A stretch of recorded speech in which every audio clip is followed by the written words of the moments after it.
Baik, di dalam eh, dinamika kelompok, tema leadership merupakan salah satu tema yang penting ya untuk dibahas ya. Jadi kalau kita membahas satu kelompok, ada dua hal komponen yang melekat di dalam kelompok itu sendiri.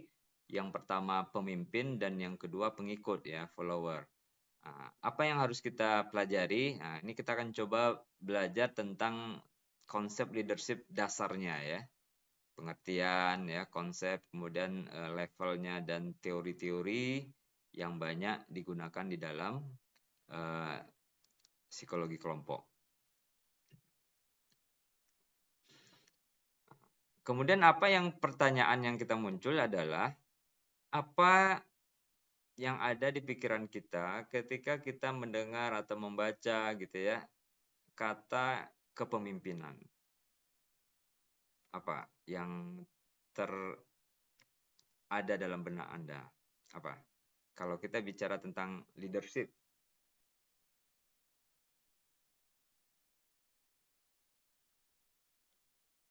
ada yang mau kasih komen? Cara memimpin, Pak. Cara memimpin. Oke, apa yang ada dalam pikiran Anda ketika kita dengar? Boleh terserah, bebas ya. Ini asosiatif ya. Orang yang memberi arahan, Pak. Orang yang memberi arahan, apalagi Orang yang mempengaruhi orang lain, Pak. orang yang mempengaruhi orang lain, ya. Jadi setiap kita punya asosiasi ya. Kalau kita belajar dalam psikologi sosial ya, itu kan ada kognisi sosial ya. Nah, salah satu temanya ya. Nah, di situ proses yang ada berpikir asosiatif ya. Ketika kita mendengar atau membaca kata atau konsep atau istilah, misalkan leadership, kepemimpinan, di benak kita sudah ada template, bayangan-bayangan gitu ya. Sama kali Anda kalau Anda misalkan punya teman gitu ya, si A.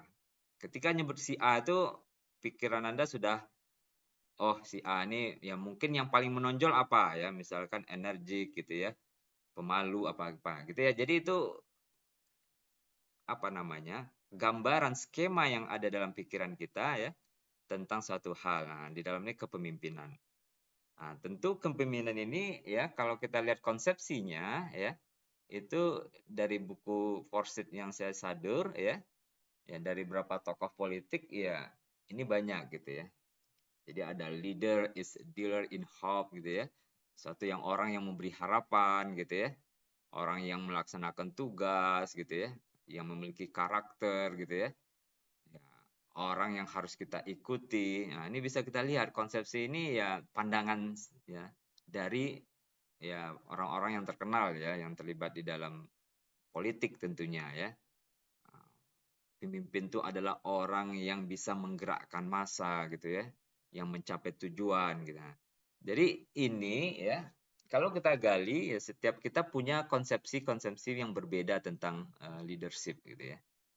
Sehingga di dalam konteks grup ini leadership atau leader itu menjadi poin penting ya di dalam kita menggerakkan suatu kelompok atau organisasi.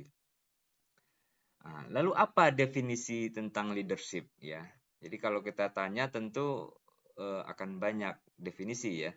Nah, ini akan kita detailkan nanti ya sesuai dengan ahlinya. Jadi istilah leadership ini sebenarnya merupakan apa namanya? Hak dasar gitu ya pada diri manusia. Setiap individu itu punya self leadership ya, kepemimpinan diri. Kalau tidak dia akan tidak tahu bagaimana dia akan melakukan, mengarahkan gitu ya. Tergantung pada konteksnya ya. Mungkin ada konteksnya leadership itu hanya fokus pada personal ya, sangat personal gitu ya. Interpersonal ya, atau grup atau yang lebih luas lagi ya. Setiap orang punya jiwa itu gitu ya. Karena maka istilahnya setiap individu itu adalah pemimpin. Nah, pemimpin itu konteksnya nanti akan tergantung daripada tingkat daripada levelnya masing-masing ya. Ada dari rumah tangga, keluarga gitu ya, kelas, perusahaan dan yang lainnya.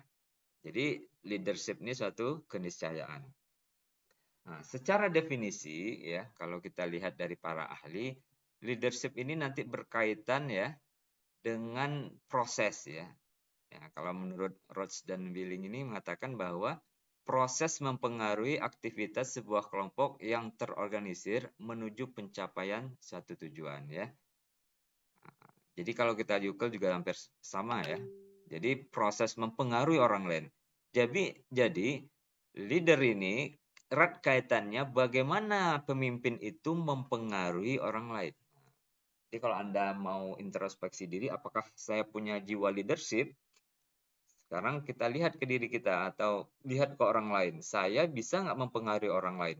Saya sering mempengaruhi orang lain atau orang lain yang sering mempengaruhi saya? Kalau saya sering mempengaruhi orang lain, tentu berarti saya punya jiwa leadership-nya. Ya, menggerakkan orang lain, saya punya jiwa leadership. Oh, saya sedikit ya, berarti jiwa self leadership kita tidak terlalu tinggi. Ya, jadi itu ya, jadi cara kita self evaluasi ya terhadap self leadership kita gitu ya. Maka dalam self leadership ini atau kepemimpinan ini ya media yang digunakan tentunya adalah komunikasi ya. Karena kalau konteksnya definisinya adalah mempengaruhi, maka mempengaruhi itu yang paling efektif, efisien yaitu komunikasi. Komunikasi itu tentu tergantung daripada kemampuan individu di dalam ada proses thinkingnya, proses berpikirnya, analisisnya ya, kemudian ide kreatifnya gitu ya. Nah, kemudian baru didukung oleh dengan komunikasinya. Jadi seorang pemimpin itu harus punya itu ya. Kalau enggak, kalau hanya komunikasinya bagus tapi tidak ada isinya, tidak bagus dalam mengeluarkan ide gagasan, ya sama saja gitu ya. Mungkin hanya orang yang mungkin hanya tujuannya untuk ya mungkin melucu, komunikator, tapi tidak punya jiwa leadership gitu ya. Nah, biasanya orang-orang yang punya jiwa leadership ini dia punya ide gagasan gitu ya. Cara berpikirnya mungkin di luar dari yang lain. Punya banyak apa namanya gagasan-gagasan yang unik gitu ya. Punya banyak solusi-solusi. Nah, ini bisa kita latih ya sebenarnya di kelas juga. Tetapi yang realnya sebenarnya kalau untuk mahasiswa untuk mendapatkan leadership ini sebenarnya kita berorganisasi ya. Nah, disitulah kita akan kelihatan ya, karena di dalam organisasi baik levelnya khusus kalau mahasiswa ya di mahasiswa atau organisasi di luar ya, itu akan ketahuan ya melatih kemampuan kita ya di dalam proses kita berpikir ya tanggung jawab dan yang lainnya. Jadi kalau saya amati memang banyak perbedaan mahasiswa-mahasiswa yang aktif organisasi dengan yang tidak ya.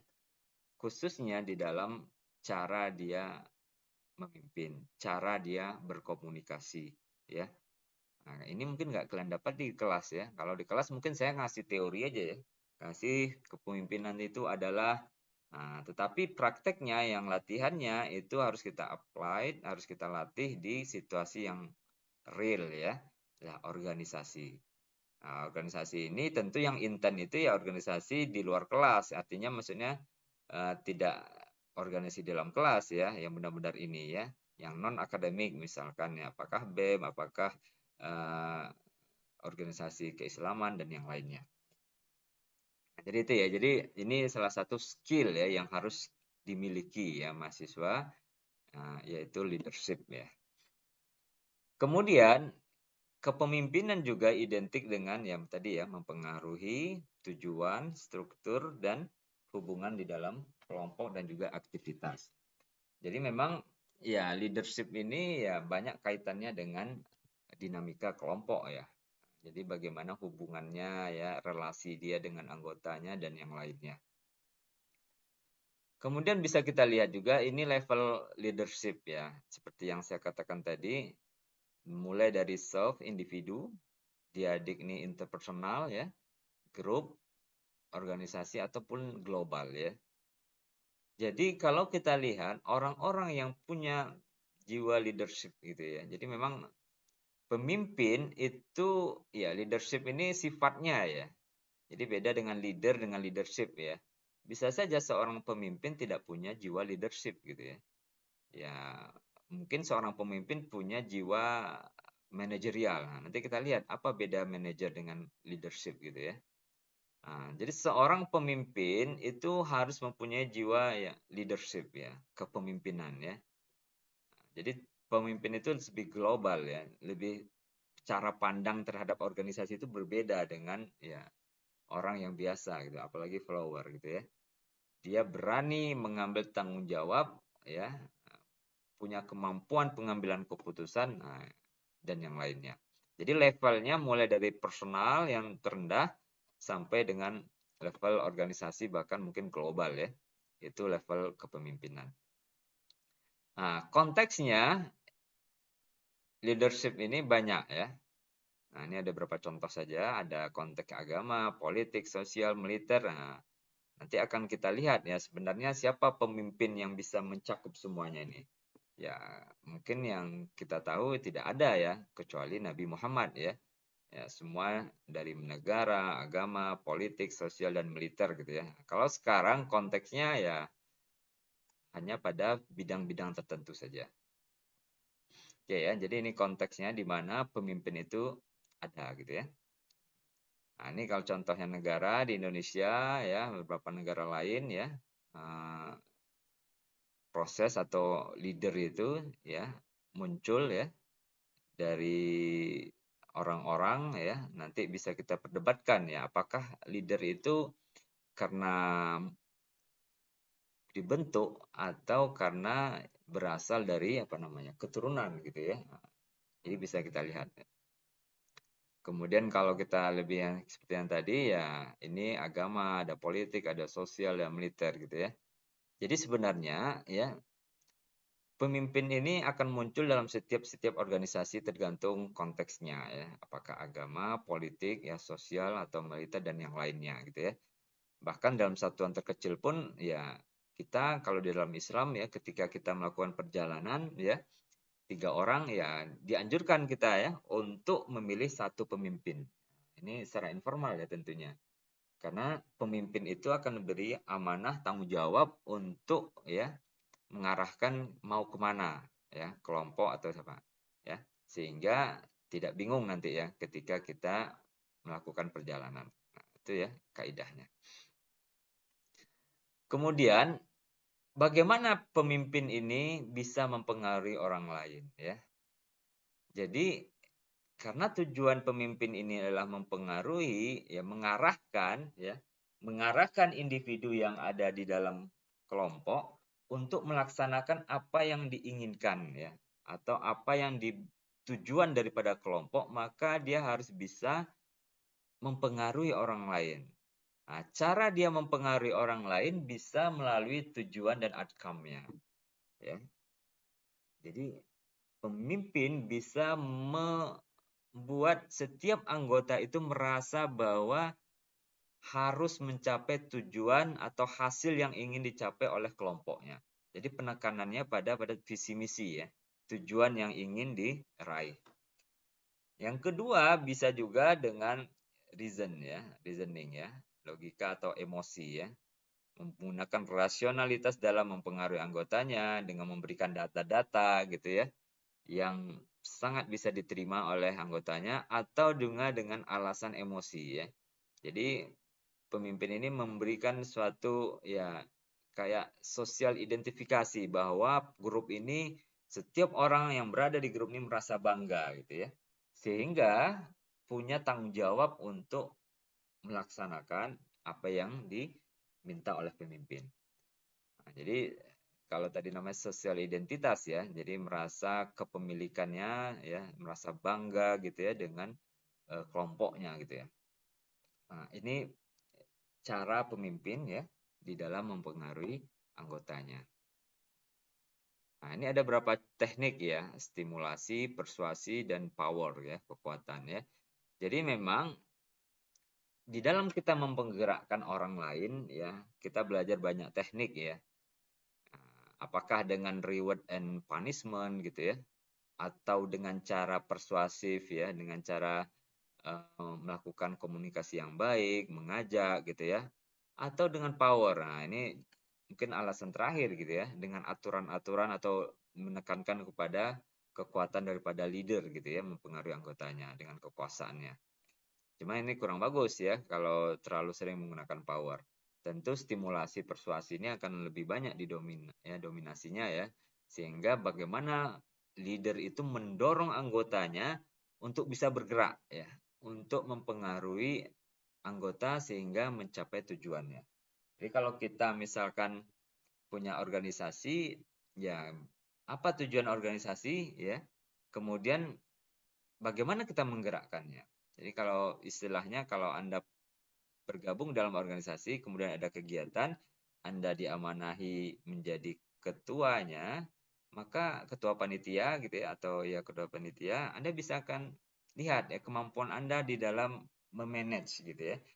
Memanage, mempengaruhi orang lain ya, kemudian menggerakkan dan mendorong orang anggota kita untuk melakukan apa yang kita sepakati.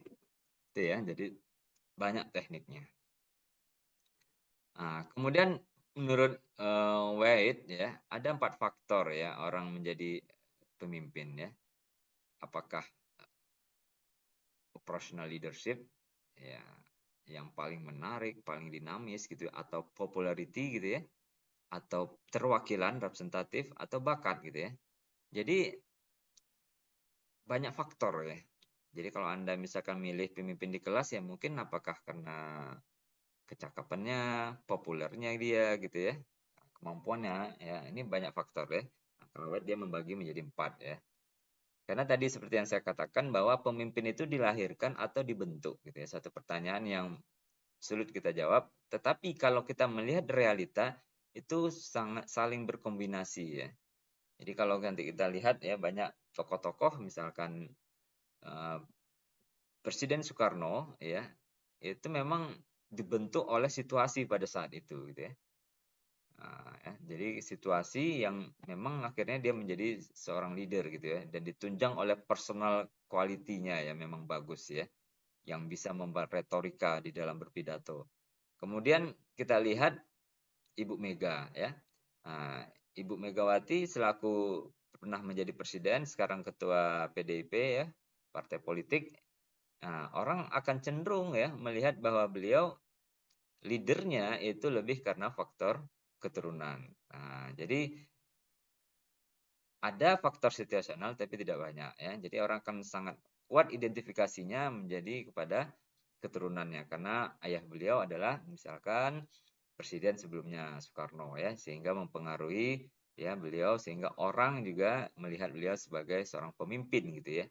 Nah, ini kalau kita akan lihat ya di situasi real dan banyak orang-orang apalagi kita di budaya timur ya yang apa namanya yang menekankan pada kelompok ya kolektivistik, maka faktor dari ya gender gitu ya, kemudian ya keturunan itu menjadi penting gitu ya. Bagaimana orang melihat, tetapi tentu dengan kualitas yang memadai ya, standar ya. Nah, oke itu ya. Kemudian yang lain juga ya melihat bahwa kepemimpinan itu bisa ya ini ada beberapa teori-teori yang apa namanya melihat bagaimana kepemimpinan itu atau seseorang itu menjadi leader itu kenapa gitu ya. Misalkan implicit leadership theory ya. Ini fokus pada kualitas personal individu ya. Nah, jadi individu itu ya punya kualitas ya seorang leader itu akan punya kualitas yang berbeda dengan anggotanya gitu ya. Atau social identity story ya. Pemimpin itu merupakan simbol dari kelompoknya. Ya, jadi orang yang dipilih itu yang mewakili daripada kelompoknya. Atau social role theory ya. Jadi di sini melihat bahwa pemimpin itu ya itu sangat ditentukan bagaimana stereotip peran jenis kelamin ya. Mungkin di dulu di Indonesia pemimpin wanita itu mungkin agak kurang ini ya. Image-nya masih kurang bagus ya. Mungkin masih ada sekarang, tetapi sekarang sudah mulai gitu ya. Banyak pemimpin ya itu diambil dari jenis kelamin perempuan gitu ya. Nah, kemudian kalau teori evolusi melihatnya pemimpin itu yang survive ya, yang adaptasi ya terhadap situasi perubahan sehingga dia bisa menghadapi situasi. Kemudian ada yang terakhir terror management teori ini ya seorang pemimpin itu muncul ketika dalam suatu krisis ya.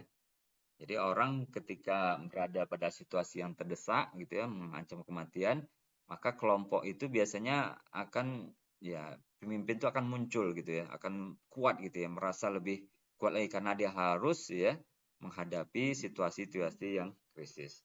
Ini teori-teori lain ya. Nah, nanti kita akan jelaskan teori yang lebih utama ya. Oke. Kemudian apa itu pemimpin fungsinya ya?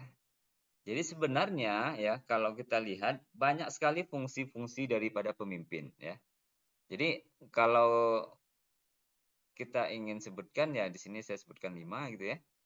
Membantu, mewakili kelompok, menetapkan tujuan, memelihara kelompok, simbol kelompok, menyelesaikan konflik dan yang lainnya. Dan banyak lagi ya kalau kita mau eksplorasi tentang fungsi daripada pemimpin.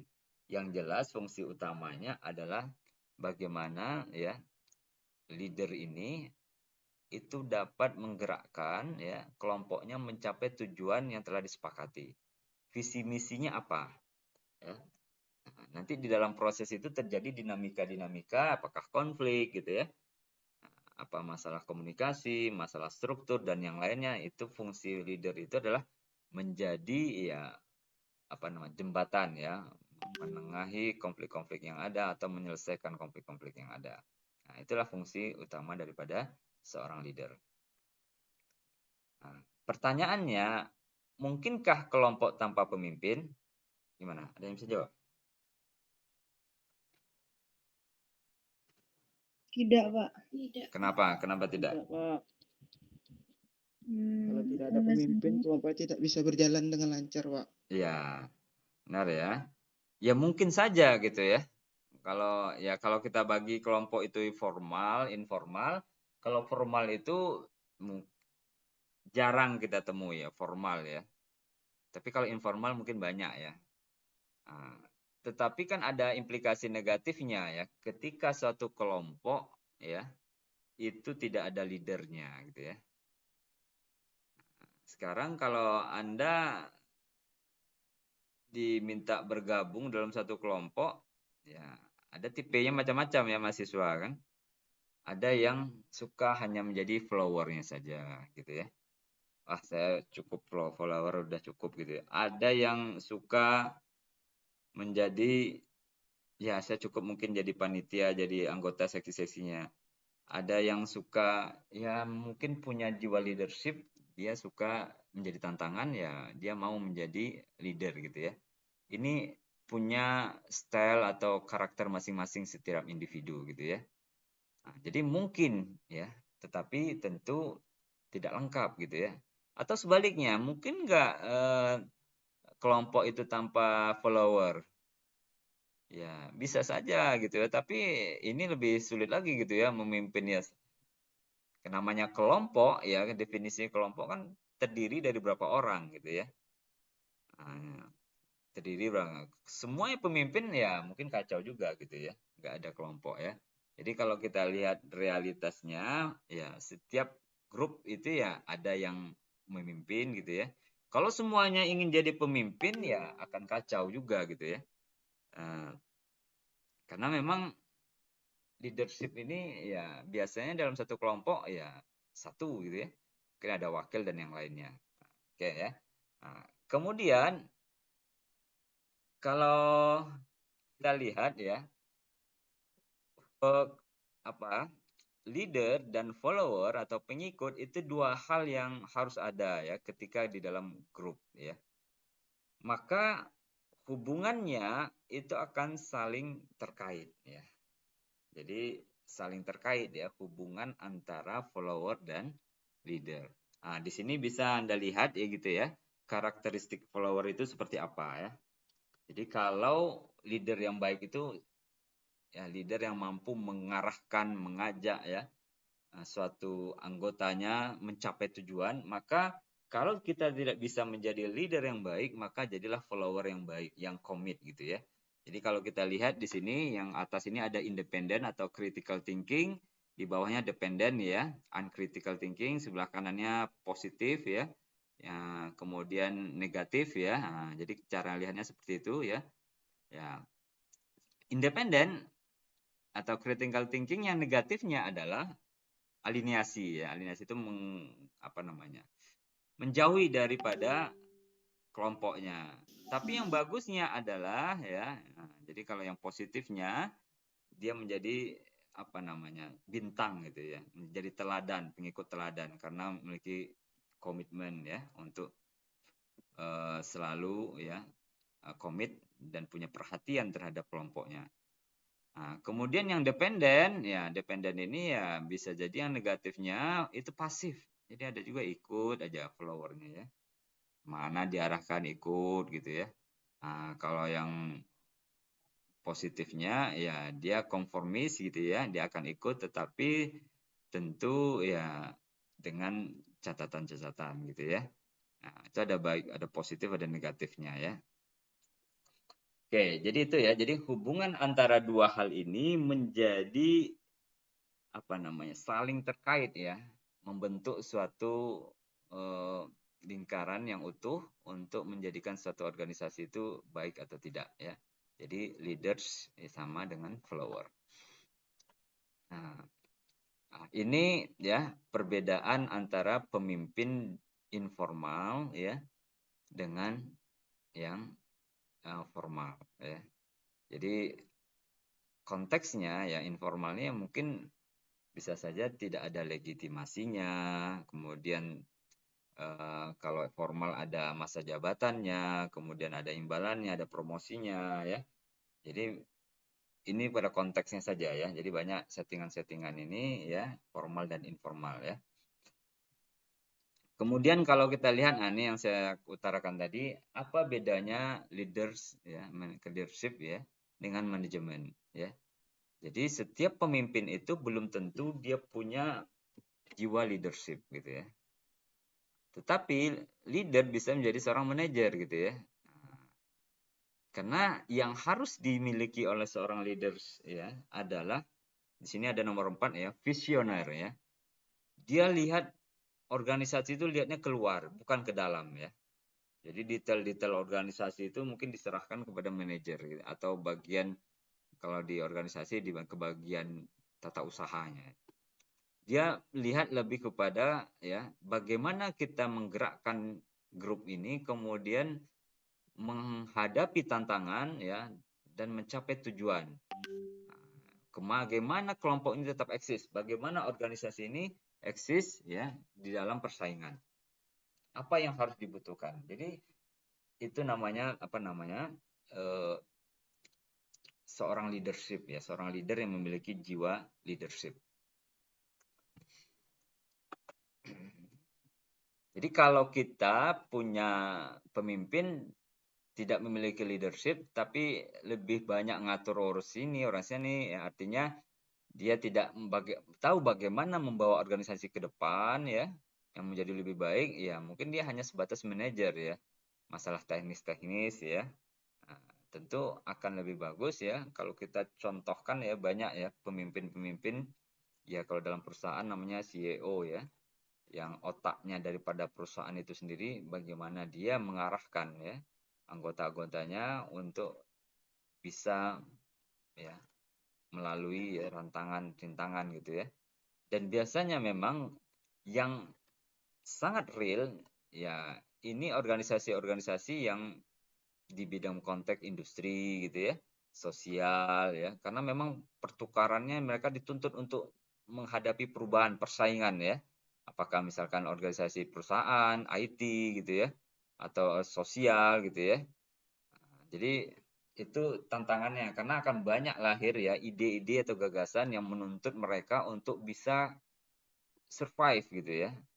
Jadi kalau tidak ya kita akan mati gitu ya. Mungkin Anda akan bisa banyak cermati gitu ya. Banyak perusahaan-perusahaan ya yang dulunya eksis gitu ya. Kalau mungkin dulu di handphone mungkin Anda pernah dengar di tahun 2000-an gitu ya, misalkan merek-merek Eropa itu berjaya gitu ya, kayak Nokia gitu ya, kayak Siemens gitu ya, dari Jerman gitu ya. Nah, ketika tahun 2005 atau 2008 ke atas ya mereka pada berguguran ya. Jadi muncul merek-merek China dan Korea gitu ya. Ya seperti Samsung gitu ya. Nah, bahkan mungkin China sekarang. Nah, itu leadership itu menjadi penting gitu ya.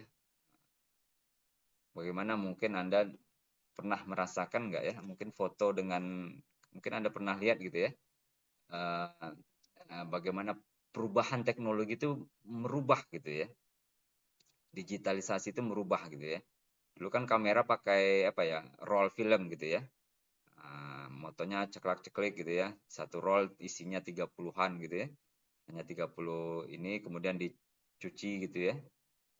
Kemudian tahun-tahun 2005-2006 itu sudah mulai ditinggalkan gitu ya, mulai digitalisasi ya. Artinya kamera digital gitu ya. HP sudah mulai ada kameranya walaupun belum bagus gitu ya. Sekarang ya bisnis kamera itu mati gitu ya, Kodak gitu dan yang lainnya. Dan itu perubahan ya. Jadi bagaimana seorang pemimpin itu melihat perubahan 10-20 tahun ke depan ya. Dan ini memang sangat terasa sekali ya bagaimana leader itu menjadi suatu tonggak atau pemimpin ya. Dia bagaimana dia harus bisa berpikir di luar kebiasaan gitu ya. Itu ya dalam konteks perusahaan karena memang dalam teori-teori leadership yang kita pelajari dalam konteks psikologi kelompok ini banyak diterapkan di aplikasinya di industri ya. Karena mereka menuntut perubahan ya, persaingan gitu ya. Kemudian banyak diaplikasikan di sosial, lembaga-lembaga gitu ya, atau di pendidikan. Berangkatnya teorinya dalam psikologi sosial ya. Jadi memang psikologi sosial itu umum gitu ya. Tapi applied-nya itu di industri gitu ya. Di dalam ekonomi ya, dalam hukum dan olahraga dan yang lainnya. Ini perkembangan teori leadership ya. Kalau kita lihat dari ukuran waktunya, jadi kalau kita lihat dari ukuran waktunya, ini kita bisa lihat ya, ini kita mulai dari psikologi saja ya. Karena sebenarnya teori-teori ini leadership ini kan sudah banyak dipelajari ya. Atau di dalam Islam pun sendiri banyak konsep-konsep, cuma memang tidak ditulis ya secara sistematis ya. Nah, ini kita mulai dari konsep daripada di psikologi ya. Nah, awalnya teori-teori itu fokusnya ada great man theory ya. Jadi sebelum tahun 50 ya. Ya ini history great man itu ya orang-orang yang punya pengaruh besar gitu ya. Jadi yang itu akan dilihat sebagai leader gitu ya. Kemudian ada traditional leadership ya. Ini pendekatannya ada contohnya threat approach ya, behavior, contingency gitu ya. Nanti kita akan coba lihat gitu ya. Jadi perkembangannya mulai melihat daripada sifat, perilaku ya, kemudian gabungan gitu ya, contingency. Kemudian tahun 80-an ke atas mulai ada new leadership theory. Ini ada beberapa contoh ya.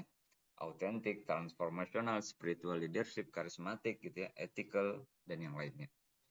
Tentu sampai sekarang tentu terus berubah ya.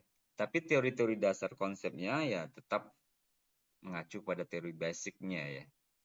Bahwa konsep sebenar leadership itu seperti apa. Ini historisnya gitu ya. Bahwa orang ya dahulu ya melihat nama besar gitu ya, great man theory ya. Orang yang punya nama besar itu yang peluang untuk menjadi seorang leader gitu ya. Kemudian tradisional, kemudian new leadership theory. Oke, nah secara umum ya ada 5 pendekatan di dalam leadership ya. Kekuasaan, pengaruh kekuasaan, sifat, perilaku, situasional dan integratif. Ini ya konsep-konsep ini ya nanti kita akan jelaskan ya apa yang dimaksud dengan pengaruh sampai yang integratif. Jadi melihat bagaimana sebenarnya leadership itu sendiri. Pertama adalah pengaruh kekuasaan ya. Jadi Friend dan Raven ini bahwa leadership itu bersumber pada kekuasaan. Ya, kekuasaan itu bisa jadi kedudukan gitu ya. Jadi dia melihat bahwa sumber daripada leadership ini kekuasaan powernya seperti apa gitu ya dalam satu organisasi. Kedudukan ya, kemudian personality, kemudian ada politik gitu ya. Jadi bagaimana seorang pemimpin itu memiliki kepribadian ya.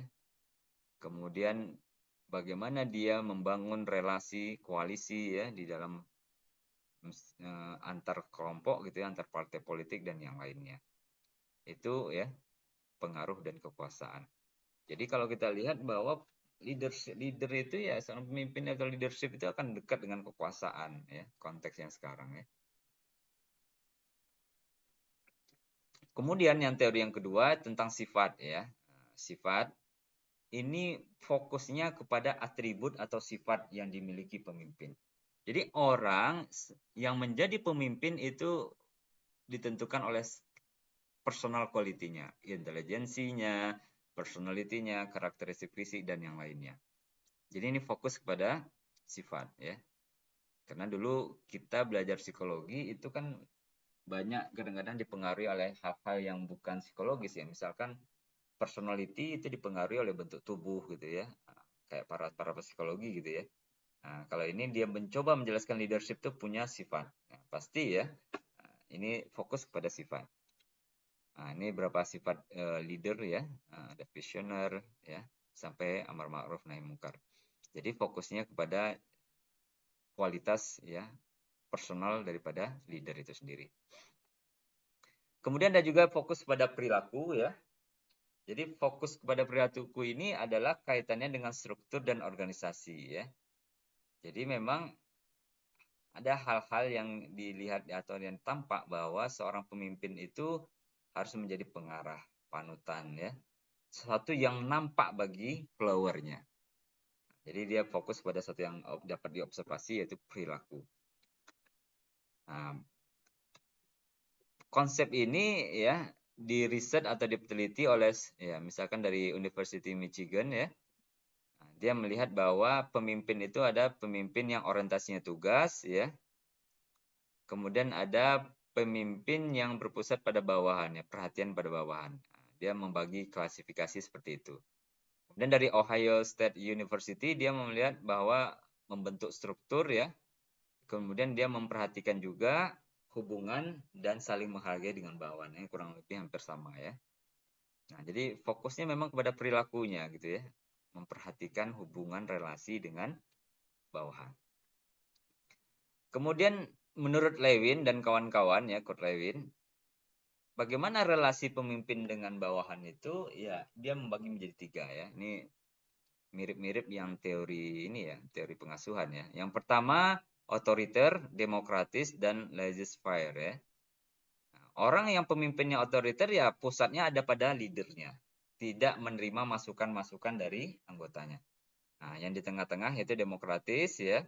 Kemudian yang sisi yang lain, laissez-faire ini adalah yang pasif ya. Artinya semua perencanaan tanggung jawab atau apa namanya keputusan itu lebih banyak diambil oleh anggotanya.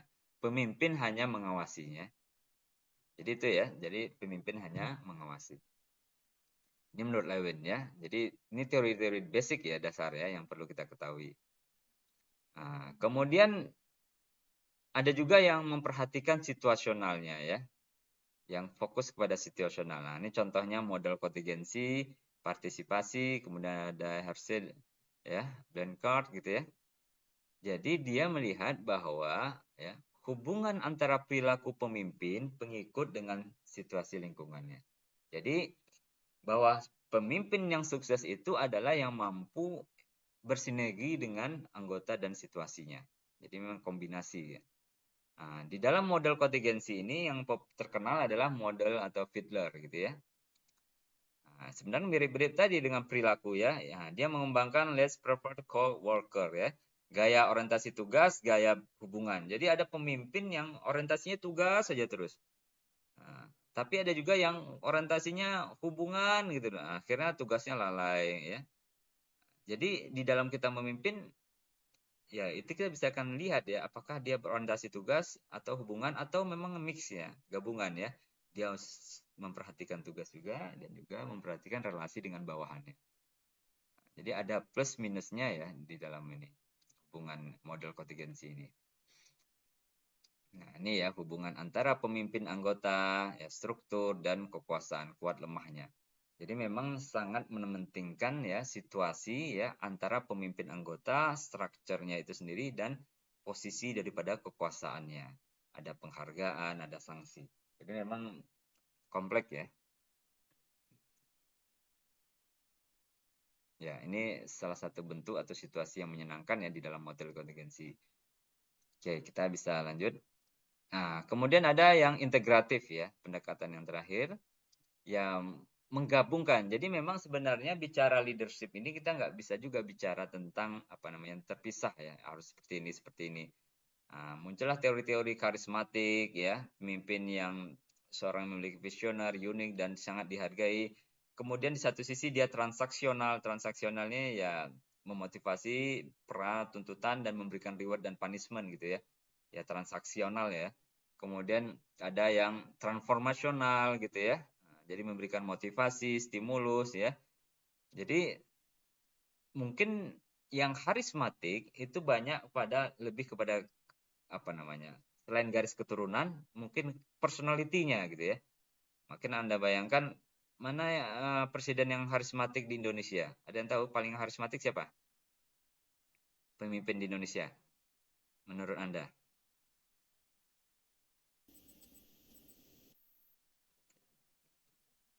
SBY, Pak. SBY ya. Nah, dari mana kita menilai? Apakah dari looking atau wajahnya atau dari gaya personalitinya gitu ya? Kan tapi kadang aura itu kadang kita punya teman gitu ya, wah dia karismatik gitu ya. Mungkin sangat sulit kita menjelaskan karismatik itu apakah bisa jadi aura. Aura itu kan sesuatu yang dirasakan, bisa jadi pembawaannya, personalitinya gitu ya. Mungkin kita lihat SBY gitu ya. Nah, mungkin Pak Jokowi bukan karismatik, mungkin apa gitu ya? Apakah transaksional, apa transformasional gitu ya? Kalau transformasional dia visioner gitu ya. Oh, siapa yang visioner dalam leadership kita, pemimpin presiden kita? Oh, mungkin Soekarno gitu ya. Mungkin yang lainnya. Jadi kita bisa melihat, tetapi di dalam aplikasinya setiap individu atau pemimpin punya mana yang lebih menonjol gitu ya. Oh, Pak SBY, Pak Harto lebih karismatik gitu ya. Bapak mungkin Pak Jokowi lebih transaksional atau apa gitu ya. Jadi menonjolnya yang mana ya. Jadi melihat dari gaya leader itu daripada gabungan ya, integratif ya, perspektif. Nah, ini contohnya ya, yang transaksional sama transformasional. Bagaimana ciri-cirinya ya? Jadi karisma ya, kemudian muncul inspirasi ya, mungkin ada dia mendorong bawahannya untuk berkarya, intelektual stimulasi ya, kemudian memperhatikan juga masukan-masukan dari bawahannya. Nah, tapi kalau transactional leadership, dia lebih kepada manajemen gitu ya. Kemudian ada reward punishment gitu ya. Jadi fokusnya kepada lebih ke manajemen gitu ya. Hal-hal teknis gitu ya. Motivasinya juga masih ada gitu ya, memperhatikan effort atau kinerja karyawannya gitu ya. Semuanya ada plus minusnya ya. Transformasional lebih kepada visionary ya, bagaimana mendorong karyawan itu untuk lebih maju, lebih berkarya gitu ya. Kalau transaksional plus minus ya, artinya ada keuntungan, ada kerugian ya. Oke, ini secara umum dinamikanya ya, pengikut, situasional, karakter leadership ya, akhirnya akan menentukan adalah perform daripada kelompok itu sendiri. Jadi dinamika-dinamika yang terjadi dalam kelompok itu sangat dipengaruhi oleh karakteristik pengikut, situasional, pemimpin ya, kemudian perilaku pemimpin, relasinya dengan pengikut dan melahirkan perform daripada grup itu sendiri. Kemudian ada istilah ya, namanya proactive leader gitu ya. Walaupun ini jarang sekali ya, di literatur juga nggak dibahas, tapi dalam konteks bisa jadi proactive leader ini adalah orang-orang yang punya jiwa kepemimpinan itu tidak tergantung pada situasional ya. Artinya dia punya cara tersendiri gitu ya, di dalam melawan atau berhadapan dengan orang lain. Nah ini agak sulit ya, mungkin proactive leader ini termasuk Soekarno gitu ya. Mungkin bisa salah satu yang heboh gitu ya, ketika dia mungkin orang lain nggak berani mungkin keluar dari PBB, tapi Soekarno berani gitu ya, proaktif leader gitu. Dia berani mempunyai prinsip gitu ya, berbeda daripada yang lainnya ya di dalam menghadapi situasi tertentu. Nah, ya. Jadi memang keluar dari ya sesuatu yang kreatif ya, berpikir di luar kebiasaan gitu ya. Nah, ini yang jarang ya. Tapi kalau kita lihat banyak ya pemimpin ya biasa-biasa saja, tidak berani luar. Cuma memang ada kelemahannya juga ya. Kita lihat mungkin banyak yang proaktif leader ini misalkan Presiden Iran atau negara-negara di Amerika Latin yang punya jiwa yang menentang ya, misalkan hegemoni Barat gitu ya. Nah, tetapi mungkin banyak juga yang gagal ya, karena memang politik tentunya ya. Jadi ini salah satu contoh ya, proaktif leader. Kemudian di Indonesia terkenal dengan ajaran di Hajar Dewantara ya. Ini sebenarnya sudah lama dan sangat bagus sekali ya. Bagaimana seorang ini tuh pemimpin tuh bekerja berhadapan ya. Mungkin ada istilah di depan memberi tauladan, in madio mangun karsa, di tengah membangun semangat, ide, dan di belakang memberikan dorongan dan arahan. Dan ini tergantung pada situasi ya. Ketika organisasi itu masih awal ya kita akan nomor satu gitu ya, ingarso angsung tulodo ya. Tapi kalau sudah ini bisa tengah-tengah, kemudian kalau sudah bagus karyawannya atau anggota kita bisa sebagai memberikan dorongan ya dan arahan. Nah, ini tergantung pada ininya. Bagaimana kalau di dalam Islam itu sendiri? Ya, sebenarnya di dalam Islam ya leader itu sudah dibahas ya, sudah banyak ini kan semenjak Nabi kita ya. Nabi kita adalah leader segala bidang gitu ya. Maka di dalam hadisnya bahwa setiap kita adalah pemimpin. Nah, di sini ya. Dan diminta pertanggungjawaban ya, mulai dari imam, mulai dari suami, mulai dari ibu ya, bahkan seorang budak tuh pemimpin bagi harta tuannya gitu ya. Jadi sangat jelas sebenarnya.